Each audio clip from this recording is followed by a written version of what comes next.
اهلا بيكم في فيديو جديد لفيلم جديد. فيلمنا النهارده اسمه ذا ويند جاردنز. بيبدأ الفيلم بقصة بتحكي عن 4 حراس مستعدين يضحوا بنفسهم علشان العالم. سموا نفسهم الشالين، وهم هان وتشو وتاو وتاي. كل واحد منهم ليه قدرة معينة، فتحكموا في المية والأرض والنار. وظهر فجأة وحش عايز يقضي على البشرية كلها، بس الحراس ما سكتتش وواجهت الوحش بكل شجاعة. وقامت بينهم معركة كبيرة وقوية، لكن للأسف الوحش كان أقوى منهم. فقرروا يجمعوا قوتهم كلهم مع بعض، وكونوا بيها قوة كبيرة جدا وهي طاقة الرياح. قضوا بيها على الوحش وحبسوه بباطن الأرض للأبد، ورجعوا الكرة الأرضية تاني للسلام. والشالين نقلوا قوتهم من جيل للتاني علشان يحموا العالم من أي خطر.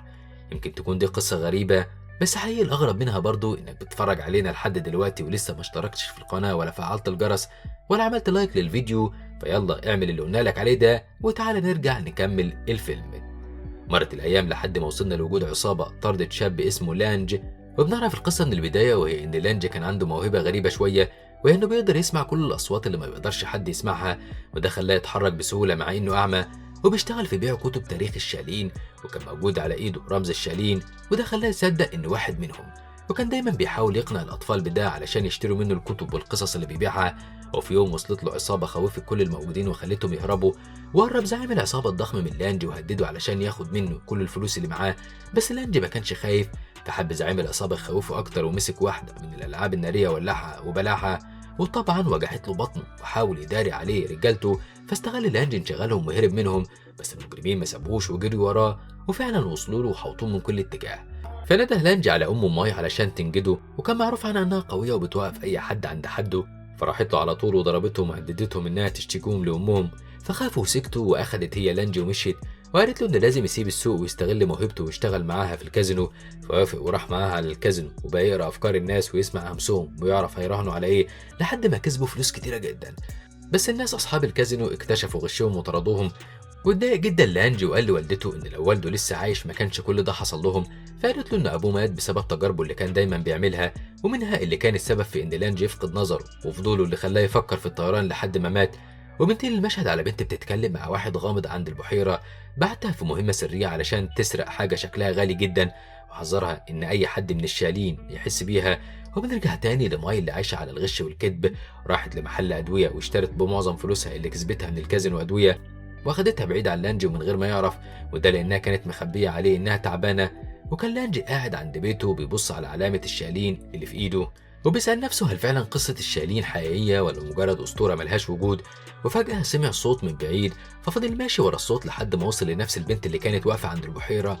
ووصلت للمكان اللي بعتها ليه الراجل الغامض، وحاولت تمد ايديها وتاخد الحاجة اللي طلبها منها، وقال لها ان اسمها توب، بس ما قدرتش تمسكها لان كان في طاقة حامياها اسمها قوة الصفر.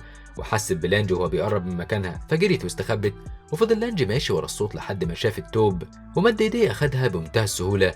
بس الطاقة انتشرت في المكان وعملت زي انفجار، وكانت البنت واقفة تتفرج عليه وهي مصدومة من اللي شايفاه.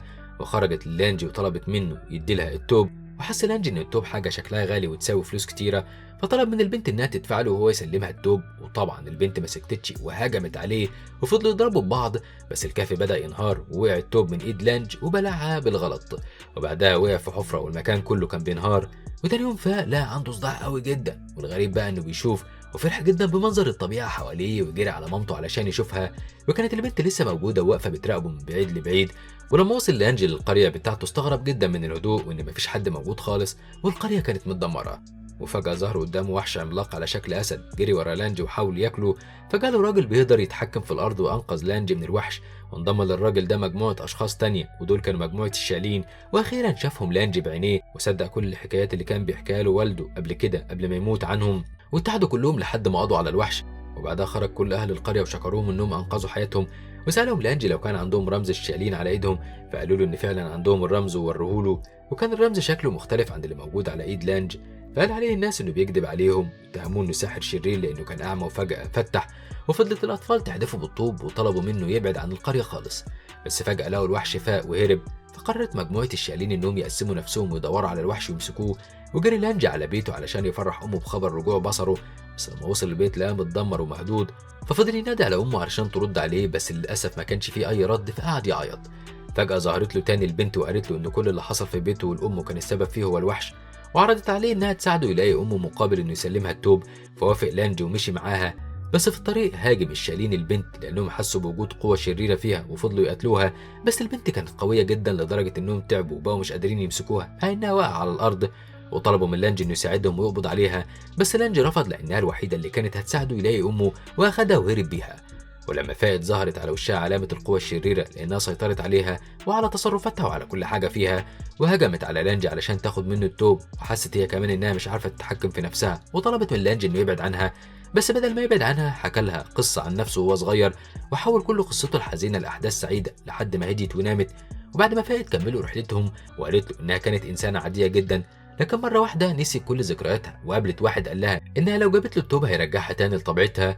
وهما بيتكلموا سمع لانج صوت بره الكهف اللي ماشيين فيه، ولما خرجوا له لقوا نفسهم في قرية معظم سكانها متجمعين بيحتفلوا بمهرجان.